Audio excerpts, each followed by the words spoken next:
Continuamos en directo en Mercado Abierto, esto es Capital Radio y como siempre hasta ahora abrimos nuestro consultorio de bolsa. En esta primera parte nos acompaña Manuel Pinto, responsable de análisis de XTB España. Manuel, ¿qué tal? Muy buenas tardes. Hola, ¿qué tal, Lucía? Hola a todos, buenas tardes, ¿qué tal? Bueno, pues empezamos haciendo un poco repaso del contexto que nos encontramos ahora mismo en el mercado. Estamos justamente en el ecuador del año. Llevamos 6 meses y nos quedan 6 meses. ¿Qué sería para ti lo más destacado? Desde luego estos 6 meses han sido un poquito de infarto, con la tecnología, conflicto en Irán, petróleo para arriba, petróleo para abajo. Hemos tenido de todo. ¿Qué sería lo que destacarías tú, Manuel? Sí, la verdad, Lucía, que pocas horas dormimos, incluso los fines de semana, ¿no? El descanso de Total. los fines de semana que se ha encargado Donald Trump de fastidiarlo este año, ¿no? Y el año pasado. Pero bueno, a ver, pues la verdad, Lucía, es un poco el relato, ¿no? De los mercados financieros. Hemos visto pues cerrar en un trimestre récord en este 2026 el SP 500, el Nasdaq, ¿no? Hablamos de rentabilidades del 15% en el SP, del 25% en este trimestre del Nasdaq, del MSCI World, cerrando su mejor trimestre desde el año 2020. En el oro, sin embargo, que lo está haciendo del peor trimestre del año 2013, pues mucha volatilidad. Por tanto, ¿no? Son datos históricos importantes. La semana pasada mismamente parecía que todo se hundía, ¿no? Decíamos aquí que son correcciones para poder entrar a precios más bajos. Parecía que todo se hundía. El SP 500 Equal Weight tuvo su mejor rendimiento semanal comparado al SP 500 desde el año 2020. También estamos viendo divergencias entre el Dow Jones y el Nasdaq la semana pasada, que nos recordaba a estadísticas que no veíamos desde el año 2000 de las .com, ¿no? De esa rotación de los mercados. Y bueno, pues el relato sigue poniéndonos en las empresas tecnológicas, sigue poniéndonos en los chips de memoria, líderes como Micron, como los semiconductores que han cerrado el mejor trimestre de su historia, rentabilidades de Micron, por ejemplo, el 250% year to date, de Hynix, de Samsung, ¿no? Y esos cuellos de botella en la inteligencia artificial que han sido, yo creo, el sector estrella y la idea estrella de estos últimos meses. Lucía, siempre decimos lo mismo, ¿no? Nosotros defendemos los mercados alcistas actuales hasta que haya dos eventos, uno una recesión que descartamos completamente y otro que decíamos el cambio de política monetaria de los bancos centrales, sobre todo del banco central predominante que es la Reserva Federal. Y yo creo que este punto es el que se ha exagerado, ¿no? Nosotros, como digo, seguimos siendo alcistas, seguimos siendo positivos y puede sonar ridículo a lo mejor o puede decir mucha gente, oye, a lo mejor me lo pasan luego la factura, ¿no? Dentro de unos meses. Pero yo creo que el mercado se equivoca. Yo creo que el mercado ha exagerado la reacción sobre la Reserva Federal. Yo creo que en una situación como la actual, en la que Estados Unidos refinancia unos 8 billones de dólares de cara a los próximos 12 meses, más lo que tenga que emitir nuevo.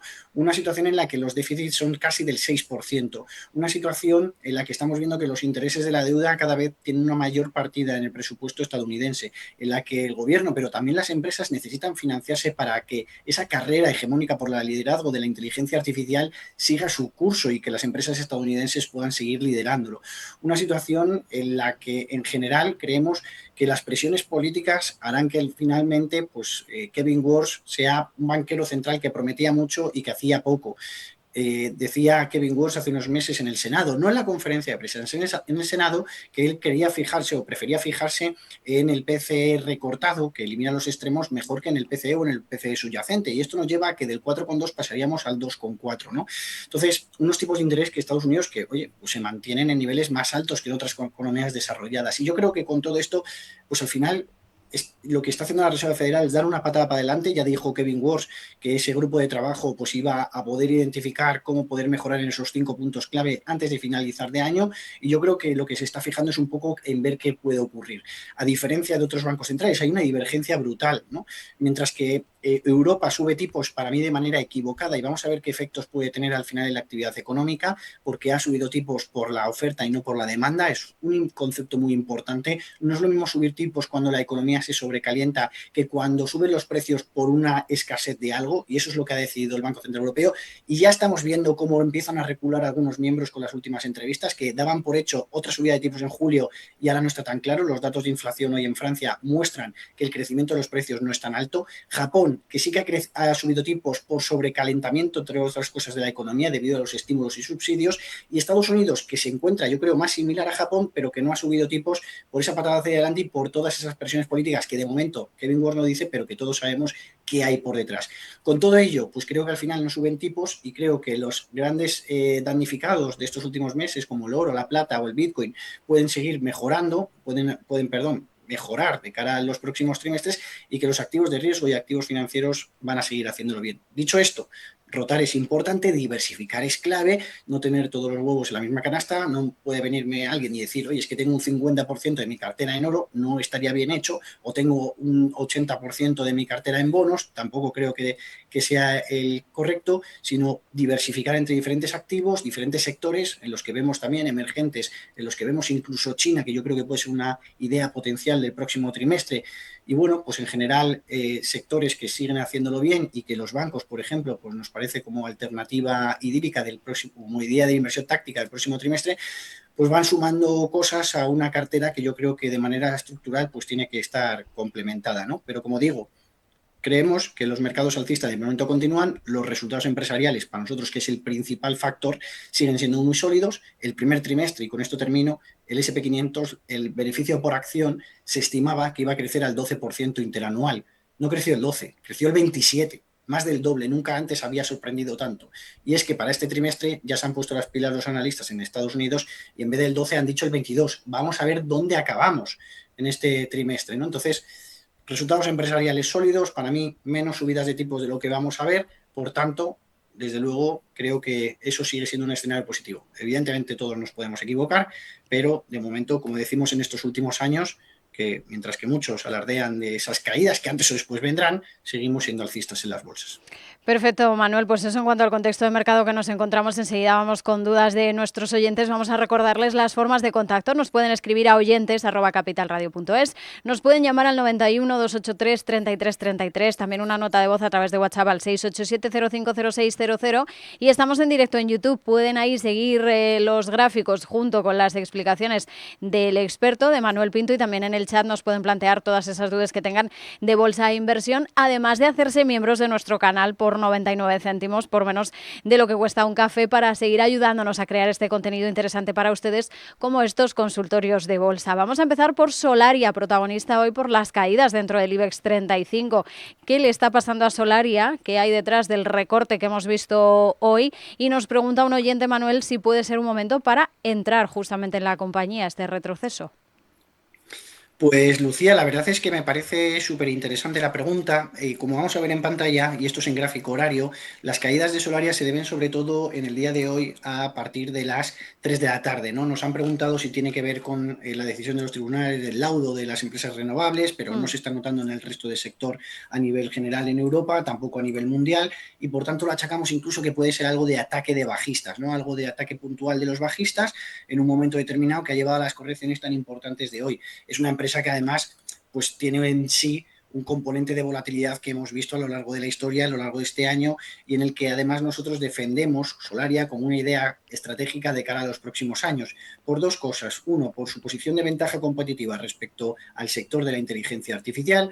Hoy veía una estadística que Filipinas había convertido en el principal importador de paneles solares del mundo, ¿no?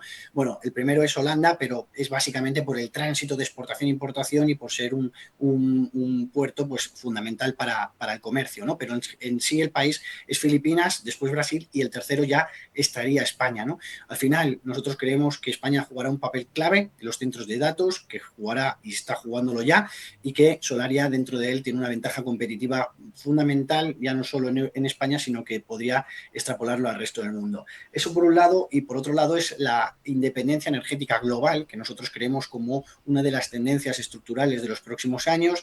Hemos visto en los 3 últimos años 2 conflictos bélicos muy importantes en sentido energético, como han sido en sentido evidentemente social, por supuesto, ha sido Ucrania y Irán, y que esto pues les lleva a los gobiernos a intentar depender cada vez menos de otros países. De hecho, la guerra de Ucrania lo único bueno que tuvo fue, o que está teniendo, fue que los países decidieron aumentar sus reservas estratégicas ante lo que puede venir en cualquier otro momento de la historia, y apenas 4 años después pues lo hemos visto. Entonces, bueno, pues creemos que cada vez va a intentar los países limitar su independencia global del petróleo, de los combustibles fósiles, y en este sentido pues también la energía solar va a tener un papel fundamental. Bueno, dicho esto, para nosotros, como digo, a nivel fundamental, pues cumple los requisitos para poder entrar en una cartera de inversión perfectamente. A nivel técnico no hay por dónde cogerlo ahora mismo.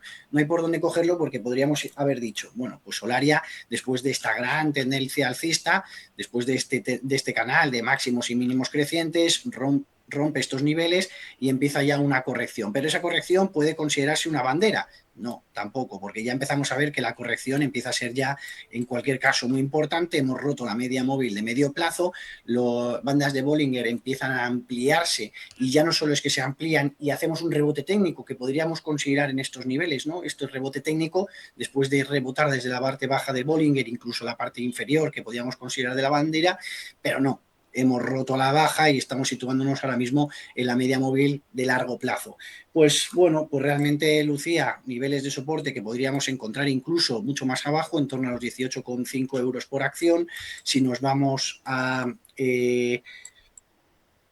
cuando empieza la tendencia alcista y identificamos Fibonacci, pues vemos que hemos roto el 23,6 y ya nos iríamos a ese nivel que estábamos dibujando previamente, y que sería en el caso del 38,2, ¿vale? Y que nos llevaría, por tanto, a esos niveles que estamos describiendo. Entonces, ahora mismo, a nivel técnico, para un inversor que me diga, oye, entro en Solaria ahora mismo, pues puede que lo encontremos más abajo, ¿vale? Si me dicen, no tengo prisa, esto es para muy largo plazo, pues bueno, nunca sabemos cuándo va a ser el punto más bajo, así que nuestra idea a nivel estructural es que puedan hacerlo bien y que puedan generar nuevos contratos que les supongan más ingresos y buenos resultados, y por tanto que salga ganando, pero diferenciaría ese horizonte temporal.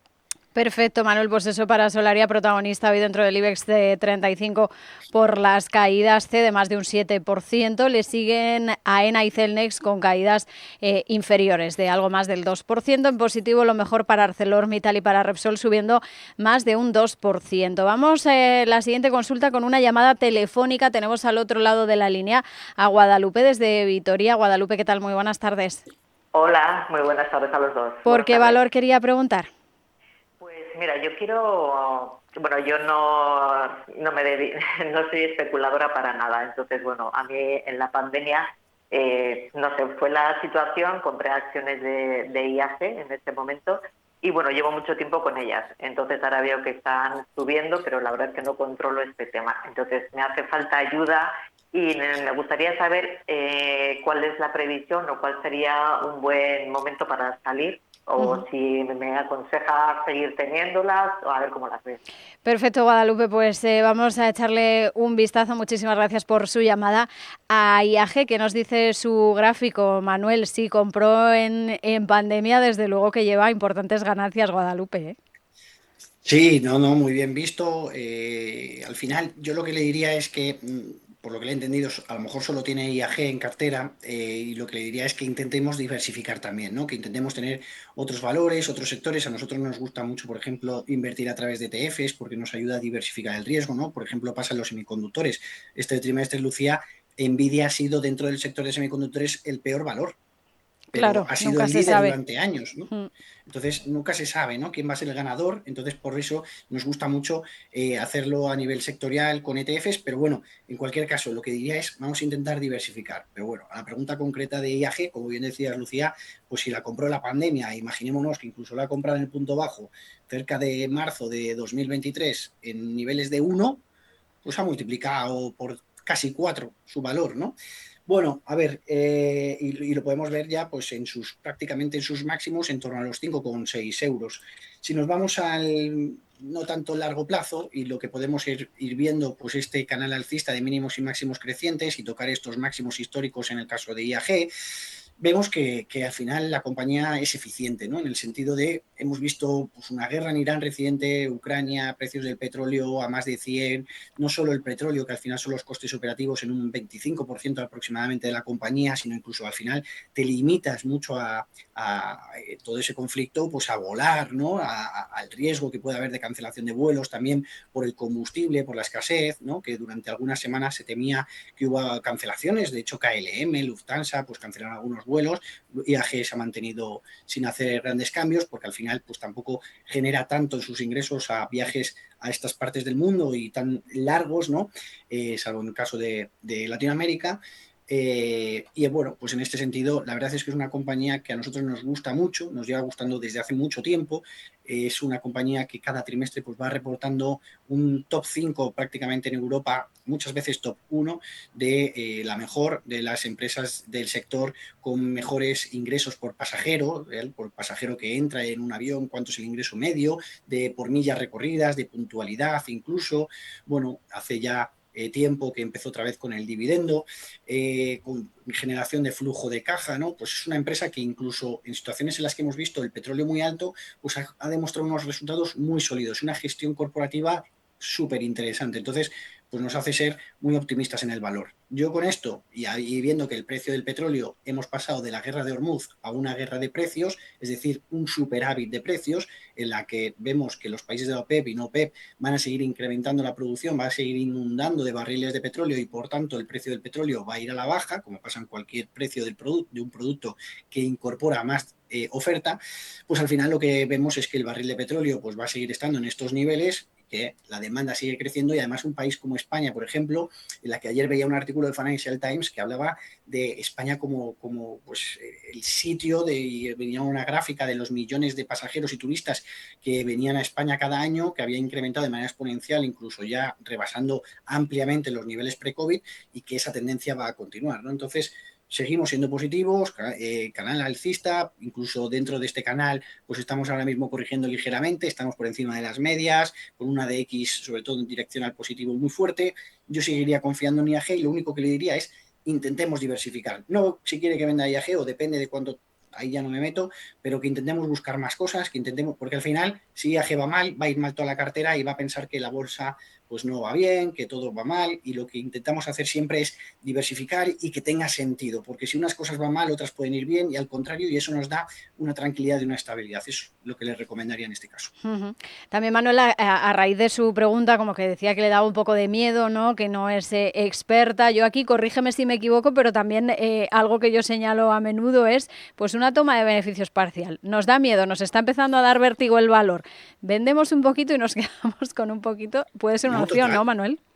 Total, al final, oye, pues también es verdad que en este sentido, pues nosotros la perspectiva que tenemos es positiva en IAG, entonces vender parcialmente, genial, pero también vender para dejarlo en el banco, no, porque al final Se lo quema vemos ahí. como... Se quema, pero es que es verdad, es que nosotros intentamos, y vosotros, Lucía, evidentemente cada día, y un trabajo fantástico que realizáis, pero intentamos decírselo siempre a los usuarios, a los clientes, a todo el mundo, que de verdad perder poder adquisitivo cada año dejando el dinero parado, pues es el peor error que podemos tener. Incluso muchas veces nosotros decimos que la renta fija es el gran damnificado de nuestro tiempo, ¿no? Ahora empezamos a ver que empieza a haber tipos de interés reales positivos, por ejemplo, en los bonos a corto plazo, ¿no?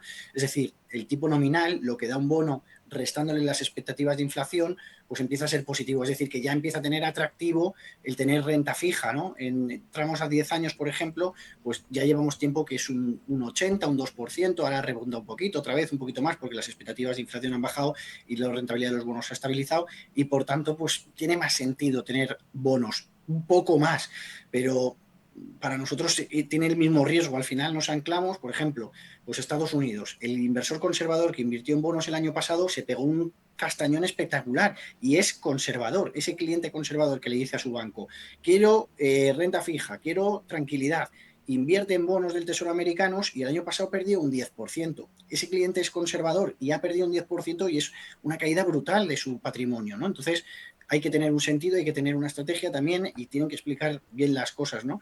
Entonces, bueno, pues dentro de ese escenario vendamos IAG parcialmente, genial, pero vamos a incorporar algo más. Perfecto, pues vamos a escuchar una consulta, un audio de WhatsApp que nos han enviado con la siguiente pregunta, Manuel. Buenas tardes, les quería preguntar por Enagas, que hoy ha recortado un montonazo probablemente por el tema del pago de dividendos. ¿Qué les parece la perspectiva a medio plazo? Muchas gracias. Pues vamos con Enagas, Manuel. Sí, totalmente es correcto lo que nos dice nuestro usuario. Muchas veces vemos en alguna plataforma caídas, por ejemplo, del 4% en Agas. No es que esté cayendo un 4, ¿vale? Hay que verlo bien. Es que se está descontando el dividendo. Al final, nosotros recibimos el dividendo en nuestro efectivo, en nuestra cuenta corriente o en la plataforma online, ¿vale? Y ese dinero que nos están ingresando, pues es el que estamos perdiendo en la cotización en bolsa, ¿no? Dicho esto, a la pregunta de qué recorrido les vemos, pues nosotros hablamos mucho sobre la rotación, Lucía, ¿no? Rotación, empresas que puedan beneficiarse de un entorno ahora que, por ejemplo, la inteligencia artificial. Posiblemente pasemos hablamos mucho de relatos, ¿no? El relato de las empresas de memoria, el relato tecnológico. A ver cuándo pasamos de nuevo a ese relato que ya vimos en cierta medida hace unos meses, hace un par de años, con la energía, ¿no? La refrigeración, la energía. Ahora vemos, por ejemplo, pues niveles de calor abusivo en Europa, ¿no? Pues todo este crecimiento de la demanda energético, ¿no? Que estamos viendo y que yo creo que estas empresas lo pueden hacer bien, ¿no? Tipo Enagas, además con rentabilidades por dividendo alta. Por ejemplo, Telefónica, ¿no? 11 de las últimas 12 sesiones ha caído. Y me preguntaban mucho en prensa, ¿no? Telefónica, ¿qué le pasa? Bueno, pues parte por eso, por la gran deuda que tiene, porque ha reducido dividendo, un entorno en el que sube tipos además el Banco Central Europeo, pues empresas con altos dividendos lo pueden hacer bien. Y yo por eso en Agas creo que puede ser, sin lugar a dudas, un valor que tener en cartera. Antes nos decía IAG, pues oye, ¿por qué no tener un poquito de Nagas, ¿no? Dicho esto, pues en la cotización actual que estamos viendo, niveles de los 17 euros, estamos en la media de medio plazo, todavía por encima. Es verdad que hemos roto a nivel técnico pues este último canal, pero yo no me preocuparía, salvo que rompamos los 18,5. Confiaría todavía en el crecimiento de Nagas a nivel de precio de cara a los próximos meses.